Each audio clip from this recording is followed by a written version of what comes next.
Should you get into Gachiakuta? Is it worth your time? Yeah. Not a definitive yes, but a yeah. 3 years ago, I did a video on my thoughts about this series at the time. Its success was obvious from a mile away. A likable main character in Rudo screwed over, now we have to follow him as he learns more about the world, who is behind the murder of Regto, and all of the other mysteries as Rudo grows besides other fun characters. If at any point you thought, hey, this reminds me of Soul Eater or Fire Force, that's because Kei Urana, the mangaka for this series, worked on Fire Force and is a known fan of Soul Eater. So if you were like me and enjoy anything that can perfectly match a Jet Set Radio song, then you'll gravitate towards the designs of the characters and the feel of the world. I love the way this looks, and I'm aware of my bias. The anime at the time of this recording has 2 episodes, and I thought they were both really good, and if any studio was going to adapt this series, it had to be Bones. I hope the production for this continues to go smoothly, and they should have some time before catching up considering the manga is at 144 chapters. I'll sage the room now because, knowing my luck, Season 2 might have an insane drop-off or they just decide to stop adapting it. Shout out to Magi. A lot of the videos I've seen discussing this series have mainly talked about the power system. It is a cool power system, which allows for a lot of creativity, and the system itself is an important element, so I understand the discussion.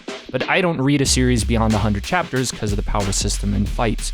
That shit is cool, don't get me wrong, but I personally care more if you fuck up your main villain or not. I wanted to see if after all this time of letting the chapters stack up, if it had something to offer with the characters and message of the story, or more than it did at the time.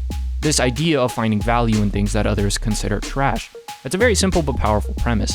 The characters are super expressive, and the Soul Eater inspiration of giving them little bits of an odd touch to make them feel distinct is dope.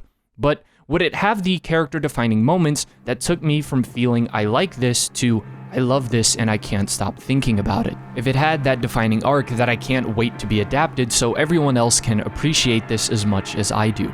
When it comes to that, yes and no.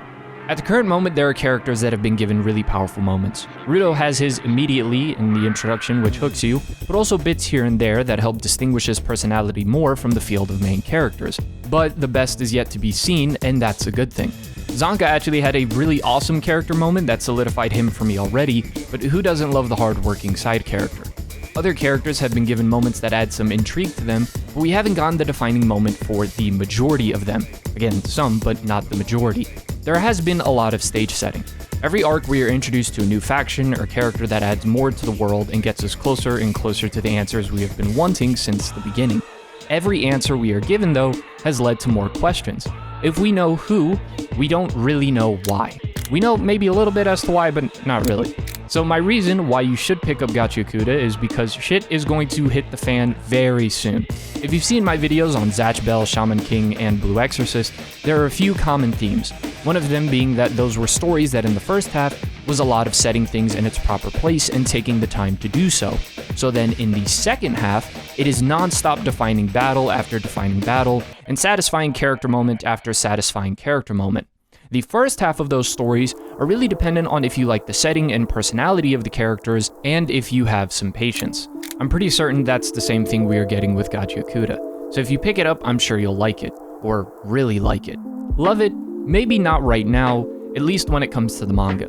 I guarantee the best is yet to be seen, but because I'm a pessimist, there are a few characters that could really fuck this up, and I'm praying that isn't the case.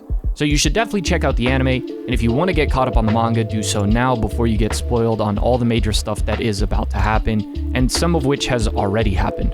I am glad that it has taken its time to get us introduced to all of these different things, since I prefer that a story gets better and better, or it's just great throughout, than it peaking in the middle and then turning into shit. If you are looking for a series that can hook you hard as of right now, then I would highly recommend Chojin X or The Nido Exorcists. But Gachiakuta is still worth your time, and you will be a bit ahead of the curve if you catch up now and enjoy the chapter-to-chapter experience from this point on.